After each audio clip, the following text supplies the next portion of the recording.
Bienvenue! Dans ce tutoriel vidéo, je vais vous parler de collaboration d'équipe et de Microsoft Teams.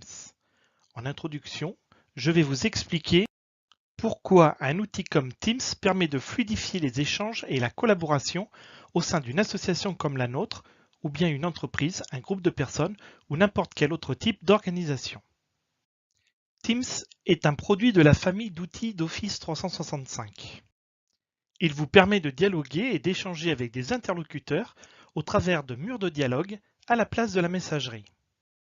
Les personnes ou équipes que nous accompagnons se posent toujours les mêmes questions. Pourquoi ce type d'outil pourrait leur faciliter la vie alors qu'elles perçoivent la messagerie comme un moyen beaucoup plus simple pour communiquer? Eh bien justement, pour commencer, je vais vous reparler de la messagerie. La messagerie est née il y a 30 ans, à une époque où les entreprises n'étaient pas soumises aux mêmes contraintes qu'aujourd'hui. Le principe est très simple. Vous disposez d'une bannette unique qu'on appelle la boîte de réception et tous les messages que l'on vous envoie atterrissent sans discontinuer dans cette bannette unique. Il y a de tout dans ces messages. Des informations importantes sur vos projets, des questions, des messages d'information générale, les blagues de vos collègues, etc. Et tout tombe dans le seul et unique réceptacle. Pour gérer cette avalanche quotidienne de mails, il y a deux écoles. Il y a les rigoureux qui vont mettre un point d'honneur à trier les mails. Chaque jour, ils vont consacrer du temps et de l'énergie pour ranger les messages dans des dossiers et extraire les documents joints aux messages pour les stocker sur leur disque dur. Leur objectif, c'est d'avoir une vue claire des messages et des documents échangés sur chaque dossier. Et pour gérer ainsi leurs messages, ils vont y consacrer pas mal de temps, parfois même plus d'1 heure par jour. Et puis à côté de ça, il y a les autres, ceux qui n'ont pas le temps de trier et qui vont laisser les messages s'empiler. Ceux-là vont utiliser le moteur de recherche d'Outlook pour retrouver avec plus ou moins de réussite les messages envoyés. Pour eux, le temps économisé à ne pas trier est converti en temps de recherche. Par contre, impossible pour eux d'avoir une vision claire et exhaustive des messages sur un sujet précis. Mais il y a plus grave. Normalement, tous les acteurs d'un projet devraient avoir la capacité technique en quelques clics d'avoir accès à 100% des informations de leur projet, que ce soit des échanges principaux, des documents ou les informations relatives au projet.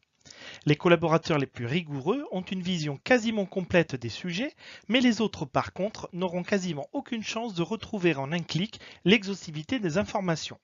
Ils ne verront généralement que les derniers messages échangés et les derniers documents produits, et ça, pour un projet, c'est très problématique.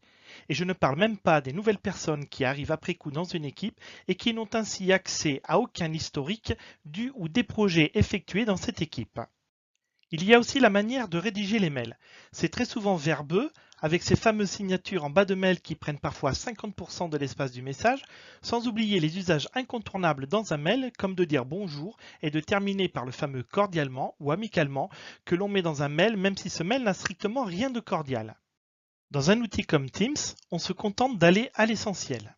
Et pour finir, il y a la gestion des réponses à nos mails. Malheur à celui qui osera poser une question ouverte à une équipe d'au moins une dizaine de personnes, car il doit se préparer à une avalanche de messages désordonnés qui s'ajouteront à tous les autres messages reçus sur d'autres sujets. Pire, une personne qui poserait une question par mail à toute une structure, une entreprise, une association, un organisme, etc., se verrait fortement réprimandée par les différentes directions pour avoir déclenché une tornade de mails. Le syndrome du répondre à tous est bien connu dans les entreprises. Ce seul exemple prouve à lui seul que le mail n'est pas adapté aux structures qui souhaitent développer les échanges et la collaboration, la remontée des idées et l'entraide collective. Face à la messagerie, un outil comme Teams change complètement la donne en matière de collaboration. Tout d'abord, il n'y a plus une seule boîte de réception mais plusieurs. On les appelle dans Teams des canaux. Les canaux sont autant de boîtes de réception des messages pour chacun de vos sujets. Et ce sont vos interlocuteurs qui vont poster la bonne information au bon endroit. Il n'est donc plus nécessaire de trier vos messages car ils sont triés tout naturellement. Cela change tout pour vous en matière de priorisation du traitement de l'information, car vous pouvez maintenant concentrer votre attention sur les canaux correspondant à vos projets phares ou les thèmes que vous voulez suivre plus particulièrement sans être perturbé par les messages concernant les autres sujets moins importants pour vous que vous pourrez consulter plus tard ou pas du tout. Le nombre d'équipes dont vous êtes membre et le nombre de canaux dans vos équipes ne sont pas un problème. Dites-vous bien que vous n'êtes absolument pas obligé dans Teams de lire tout ce qui est publié. Et si vous avez peur de manquer quelque chose d'important, ou si quelqu'un attend une réponse ou action de votre part sur un sujet, n'ayez crainte, il existe des moyens dans Teams pour vous alerter, nous les verrons dans le prochain tutoriel de prise en main de Microsoft Teams. Et puis ce n'est pas parce que vous avez une super application informatique entre les mains que le bon vieux coup de téléphone doit cesser d'exister pour vous demander d'agir sur un sujet. Gardons tout de même quelques rapports humains, n'est-ce pas? Cela change tout également en matière de collaboration, car tous les membres des canaux d'échange ont une vision identique et claire de tout ce qui s'est dit sur un sujet et sans que personne ne passe de temps en amont à trier les messages. Et si vous voulez rajouter une personne dans l'équipe, il suffit de lui donner les droits d'accès pour qu'elle ait immédiatement la même vue que tous les autres sur les échanges et documents antérieurs de l'équipe. Second point, le mode de communication est complètement différent de celui du mail. Avec Teams, on communique de manière efficace sans fioritures. Comme déjà dit, exit les signatures, les bonjours, les cordialement et autres usages du mail. Dans Teams, ce sont les mêmes usages que pour les réseaux sociaux. Par exemple, dans Facebook, vous ne dites pas « Bonjour, hier soir nous avons fait un gros lancement Téléthon, merci cordialement », mais tout simplement « Hier soir nous avons fait un gros lancement Téléthon ». Multiplié par les centaines ou milliers de mails que vous recevez, vous aurez une idée des gains de lecture réalisés. Autre point important, c'est la gestion des échanges sous forme de discussion. Dans Teams, tous les échanges autour d'une discussion se rangent sous le message initial et l'outil ne vous montre que les dernières publications postées. À tout moment, vous pouvez déplier ou replier tous les messages précédents, de sorte que si 100 personnes vous répondent, il n'y a aucune conséquence, ce qui rend possible la collaboration de masse avec une grosse équipe sans barrière ni contrainte. Dans Teams, les équipes sont des groupes de personnes réunies pour des centres d'intérêt communs de projet ou de travail. Les équipes sont constituées de canaux. Chaque canal repose sur un thème ou sujet, un nom de service, etc. Les canaux sont l'endroit où vous organisez des réunions, des conversations et où vous collaborez sur des fichiers. Les onglets situés en haut de chaque canal vous lient à vos fichiers, applications et services dédiés à chaque canal. Enfin, pour maximiser votre collaboration au sein de votre équipe, Teams existe aussi en application mobile sur les différents stores comme Google Play pour Android ou Apple Store pour iOS. Cette application mobile permet de pouvoir lire les messages, réagir, commenter, etc. Cette application est à la fois pratique pour les collaborateurs mobiles, mais aussi indispensable pour toutes celles et ceux qui n'ont pas forcément de PC pour travailler. Bref, vous l'avez compris, cette manière de communiquer apporte des gains considérables en efficacité dans le traitement des échanges et des discussions. Des gains en temps de traitement des messages, des gains en rapidité d'écriture et de lecture, des gains en qualité de partage de la connaissance en offrant des vues identiques à tout le monde sur toutes les informations échangées et la possibilité de prioriser le traitement des messages venant de certains canaux. Mais plus encore, Teams offre des opportunités qui ne sont pas envisageables avec le mail.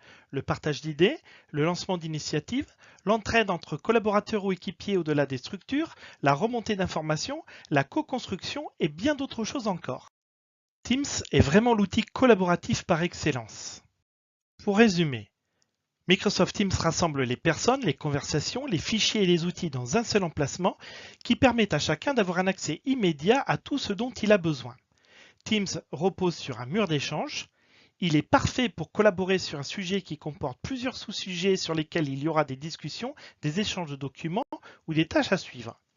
Vous pouvez étendre ses capacités et le personnaliser pour l'adapter aux besoins de votre équipe. Teams est en effet flexible et prend en charge des moyens de communication variés, y compris des appels, des réunions et des conversations privées et en groupe. Teams est donc vraiment un outil de collaboration d'équipe pour des gens qui travaillent de façon très proche et avec qui vous construisez quelque chose. Mais vous n'allez pas utiliser Teams pour ouvrir un espace de discussion sur un seul sujet avec tous les collaborateurs ou équipiers de l'association ou entreprise, par exemple une idée d'innovation. Vous n'allez pas utiliser Teams pour animer une direction, une démarche d'entreprise ou un groupe d'entraide à un outil ou à un processus. Et la nouvelle réglementation sur la protection des données ne vous autorisera pas non plus à utiliser notre Teams sous Office 365 avec l'extérieur. Par exemple, si vous souhaitez constituer un groupe avec des personnes extérieures. Pour les cas que je viens de citer, contactez-nous et nous vous donnerons la bonne démarche, les bons usages, des conseils et des solutions mieux adaptées. Voilà pour cette introduction à la collaboration d'équipe.